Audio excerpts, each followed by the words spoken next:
छत्तीसगढ़ की जेलों में कस्टोडियल डेथ के मामलों में लेकर विधानसभा में जोरदार बहस देखने को मिली। प्रश्नकाल के दौरान गृह मंत्री विजय शर्मा ने सदन को जानकारी दी कि जनवरी 2025 से 31 जनवरी 2026 के बीच राज्य की केंद्रीय और जिला जेलों में कुल 66 बंदियों की मौत हुई है।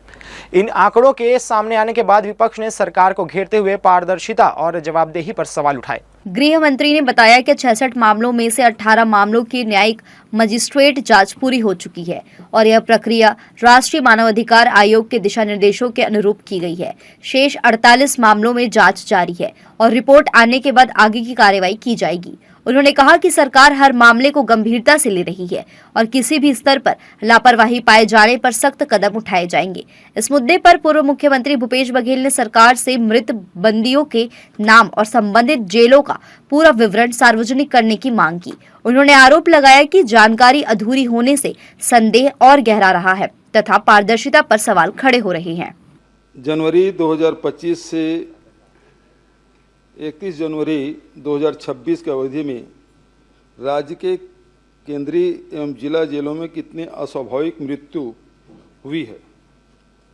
माननीय अध्यक्ष महोदय, इस क के उत्तर में माननीय मंत्री जी ने जवाब दिया है 66 बंदियों की मृत्यु हुई है। माननीय सभापति महोदय, इसमें मृतकों के नाम की सूची नहीं है। संख्या तो आपने बता दिया 66। ये 66 में 66 लोग कौन कौन हैं, किस किस जेल में हैं, यदि इसकी जानकारी आपके पास हो तो कृपया करके बताएं। माननीय सभापति महोदय, बहस के दौरान बघेल ने कवर्धा जेल के पंकज साहू और कांकेर जेल के जीवन ठाकुर का मामला विशेष रूप से उठाया। जवाब में गृह मंत्री ने स्पष्ट किया कि पंकज साहू की मौत निर्धारित अवधि से पहले हुई थी, इसलिए उसे आंकड़ों में शामिल नहीं किया गया, जबकि जीवन ठाकुर को न्यायालय की अनुमति से कांकेर से रायपुर स्थानांतरित किया गया था और पूरे मामले की जानकारी अदालत को दी गई है। इन 66 में पंकज साहू, जिनका कवर्धा वाला विषय था, इन्होंने नाम बताया, तो वो नाम नहीं है क्योंकि वो काल से बाहर के हैं, वो जनवरी से बाहर के हैं, जनवरी 25 से बाहर के हैं, उससे पहले के। दूसरा जो नाम आपने बताया श्री जीवन ठाकुर जी का, स्वर्गीय जीवन ठाकुर जी का, वह नाम जरूर इस सूची में है और इस सूची में उनका नाम है, तो उनका डिटेल भी जैसे आपने पूछा है तो संक्षिप्त में आपके सामने मैं रख देता हूँ। वो कांकेर के जेल में थे और कांकेर के जेल के बाद उनको कोर्ट के आदेश से कोर्ट में बात रख कर के उनके व्यवहार आदि को के विषय के कारण कोर्ट से आदेश लेकर के रायपुर जेल में शिफ्ट किया गया। रायपुर जेल में शिफ्ट करने के बाद तबीयत खराब होने के कारण जिला अस्पताल और मेकाहारा में शिफ्ट किया गया। वहाँ हॉस्पिटल में उनकी मृत्यु हो जाती है और उस मृत्यु के उपरांत जो प्रक्रिया करनी होती है कि जेल अधीक्षक डीजे को सूचना करेंगे, डीजे एक समिति किसी को वो जांच का कार्य सौंपेंगे और फिर वो जांच की प्रक्रिया आगे चलेगी।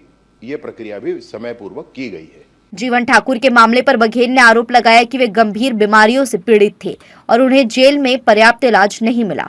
उन्होंने कहा कि गिरफ्तारी के विरोध में आदिवासी समाज ने प्रदर्शन भी किया था। सरकार ने इन आरोपों को खारिज करते हुए कहा कि फर्जी प्रमाण पत्र मामले में पर्याप्त सबूत मिलने पर ही कार्रवाई की गई और जेल प्रशासन ने चिकित्सकीय स्थिति की जानकारी समय समय पर न्यायालय को दी थी। माननीय अध्यक्ष महोदय, जीवन ठाकुर कोई सामान्य व्यक्ति नहीं था, आदिवासी नेता थे और उसे फर्जी केस में फंसाया गया। अध्यक्ष महोदय, सभापति महोदय, जेल में उसे निरुद्ध किया गया कांकेर जेल में और उसके साथ साथ मैं क्षमा चाहूंगा, निरुद्ध थानेदार करते हैं, जेल में डाला गया। उसके साथ उसके लड़के को भी जेल में डाला गया। लेकिन अध्यक्ष सभापति महोदय, परिवार के चूंकि वो शुगर से पीड़ित थे, समय पे उसको दवाई उपलब्ध नहीं होती थी और जो जेल अधीक्षक है उसकी बहुत सारी शिकायतें हुई कि ये मिलने नहीं देते, इलाज कराने नहीं देते। डॉक्टर के कहने के बाद भी उसे हॉस्पिटल में नहीं ले जाते थे और उसकी स्थिति गंभीर हो गई, जिसकी शिकायत आदिवासी समाज ने किया। आदिवासी समाज ने चक्का जाम भी किया पूरे बस्तर में किया और इसकी जांच की मांग की गई थी।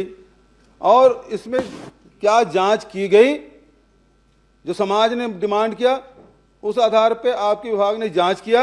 ये जो प्रकरण हुआ था ये फर्जी प्रकरण है, ये कहना ठीक नहीं है, क्योंकि ये जो प्रकरण हुआ था उस पर जांच के प्रतिवेदन है।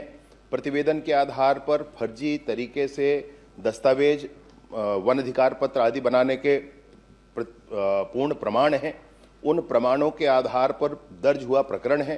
प्रकरण दर्ज होने के बाद 8 लोग गिरफ्तार हुए, अकेले नहीं है। पूरे मुद्दे की विधानसभा समिति से जांच की मांग पर गृह मंत्री ने कहा कि जब मजिस्ट्रेट जांच पहले से जारी है तो समानांतरण जांच का औचित्य नहीं बनता। बहस के दौरान सदन में नारेबाजी और हंगामा हुआ, जिसके बाद विपक्षी विधायकों ने वॉकआउट कर दिया।